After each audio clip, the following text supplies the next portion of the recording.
gone too far. You are lying to yourself. Because we can always approach the throne of grace with confidence that He will give us the help that we need. Last thing, Jesus is the coming King. I'm just going to mention this really briefly, really quickly to you, and then we're going to take some time to celebrate communion after we do a little question and answer thing. But in Matthew 24, Jesus says, "The Son of Man will come. He'll appear in the sky, and all the nations of the earth will mourn. They will see the Son of Man coming on the clouds with power and great glory."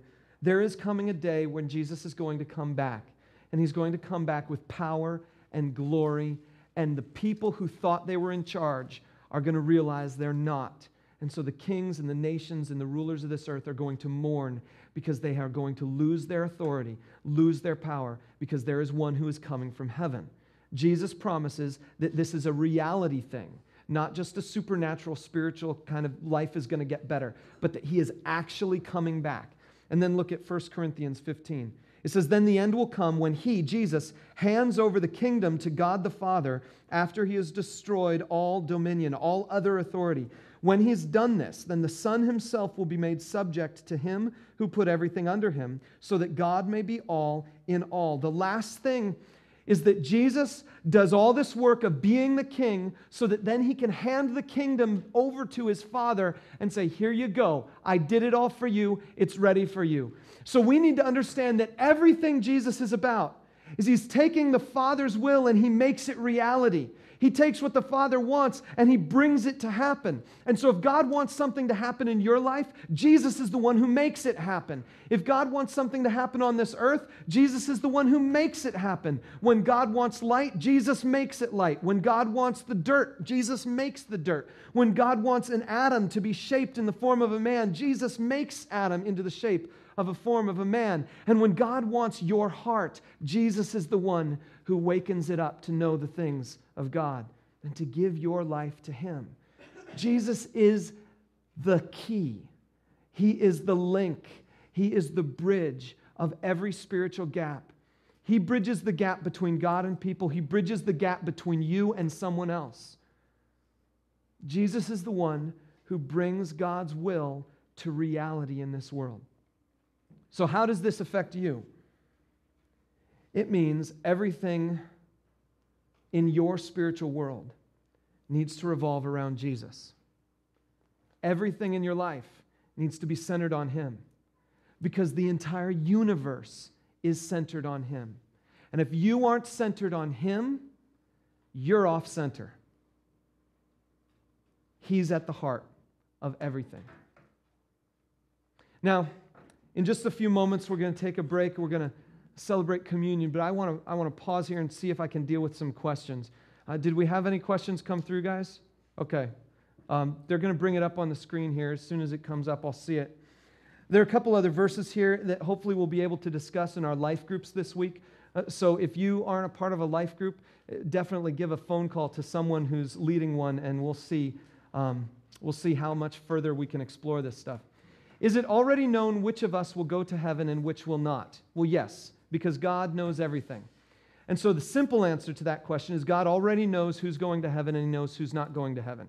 The more difficult question that we think is more difficult is, well, does that mean that it's fate? Does that mean that it's predetermined? Does that mean that I can't choose God? And the only thing I can tell you is this kind of touches on the question of God's will for your life that we looked at last week.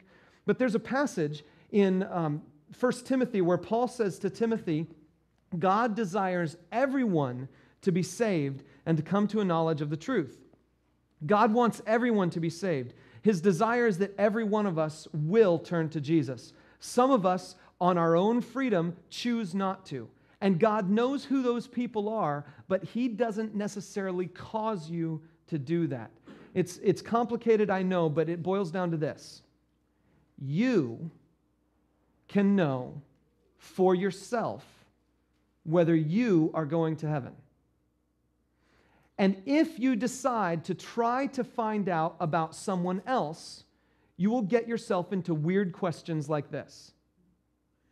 But If you choose instead to say, how can I be sure that I am saved? The Bible will give you clarity. And if you want to know that today, put a mark on your card on the front side of that Connect card and say, I want to know how to make a decision to follow Jesus. I want to know. You can jot something on the back. Ask that, because it's got to be a question you answer for yourself, not just some theoretical question of how God works with other people. Because one of these days when we all get to heaven, we can ask God those big theoretical questions. But you're not going to be able to ask God that question until you get there. So let's deal with you as an individual first. Any others?